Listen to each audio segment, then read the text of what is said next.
N'attends pas la femme de ta vie. Je sais que ça te choque ce que je te dis, mais n'attends pas la femme de ta vie.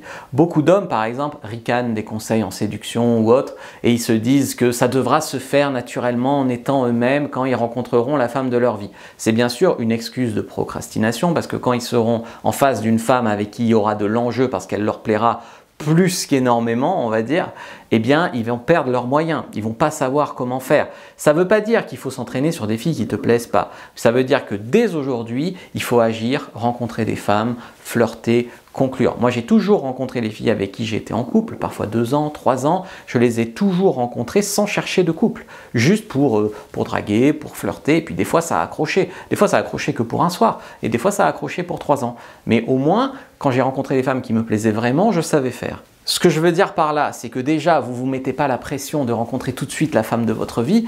Vous faites des rencontres parce que des fois, les mecs qui cherchent la femme de leur vie, ils vont draguer que des 10 sur 10. Que des 10 sur 10 parce qu'ils sont persuadés que la femme de leur vie sera une 10 sur 10. Donc ils tombent sur des nanas, mais ça n'accroche pas avec la personnalité.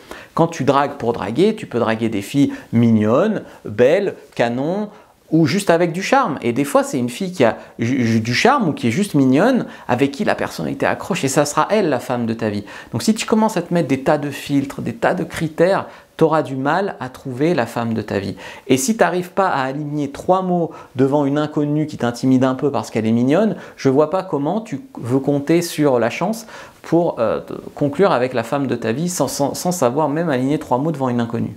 Je sais, ça fait peur, mais il faut se confronter très très tôt au fait qu'on ne sait pas faire.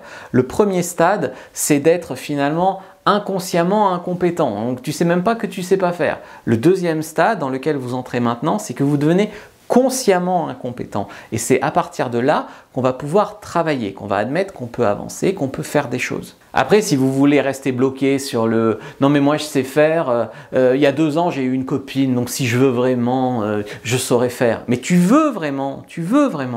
Dites-moi ce que vous en pensez en commentaire, likez, commentez, partagez, prenez votre fiche sur où rencontrer des femmes et lisez mon livre « Comment devenir plus séduisant et savoir conclure avec les femmes ».